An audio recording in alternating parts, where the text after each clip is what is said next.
So what the hell is going on here?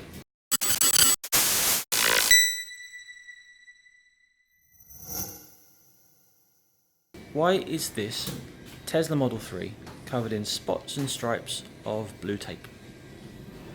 It's a fairly reasonable question. It didn't come like that from the dealership. Let's see what's around here. Yep, we've got some more spots of tape. And up here, more spots of tape.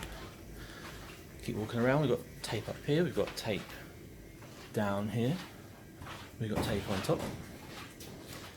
Down the corner. And there's some more tape.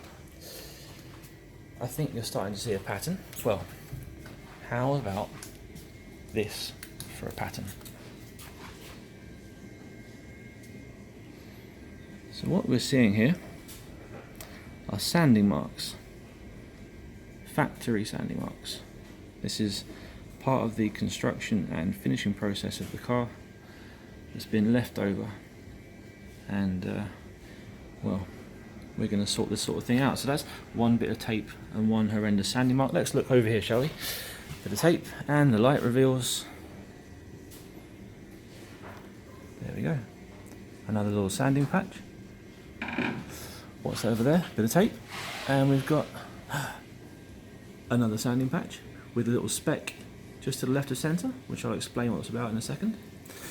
So all around this car there's things wrong with it. Now each of these little specks denotes something. It's not necessarily all sanding marks. There's a range of things. We've got sticky residue from sort of transport protective products and tapes. We've got scratches, swirls, that sort of thing from handling. I think there's some around here. Edge is kind of scratched. There's more on the doors, and in fact lower down here it's really bad. There we go.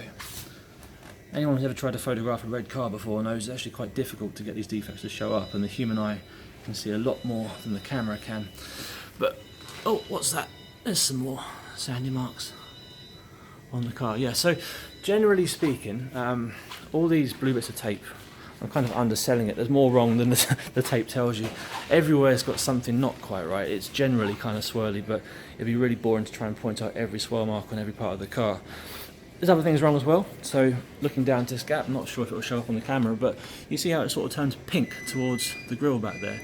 Well, that's because the colour coverage is uneven, and it's a 3-stage pearl, this car, and they haven't quite got the full colour towards the grille. It's the same around this corner.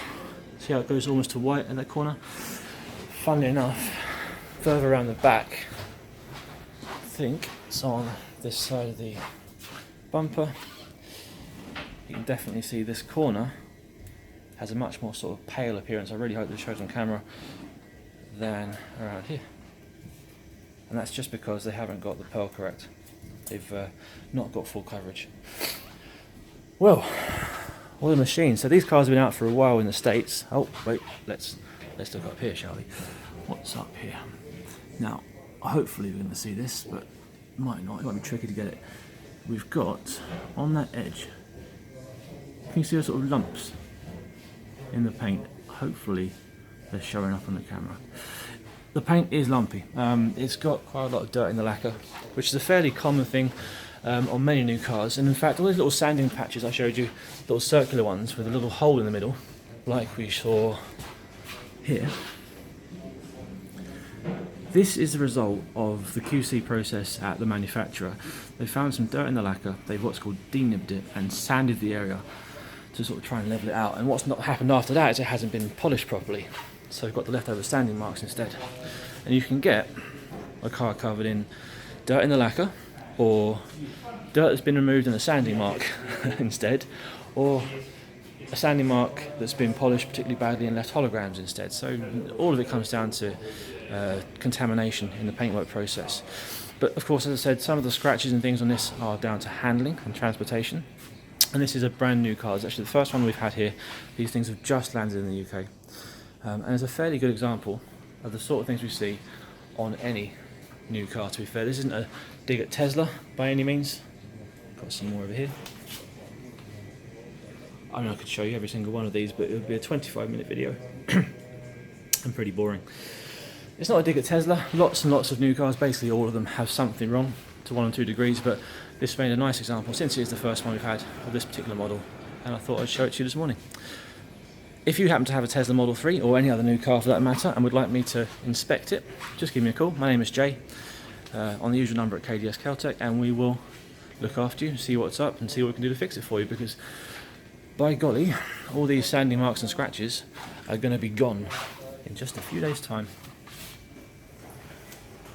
So from KDS Caltech this morning, goodbye.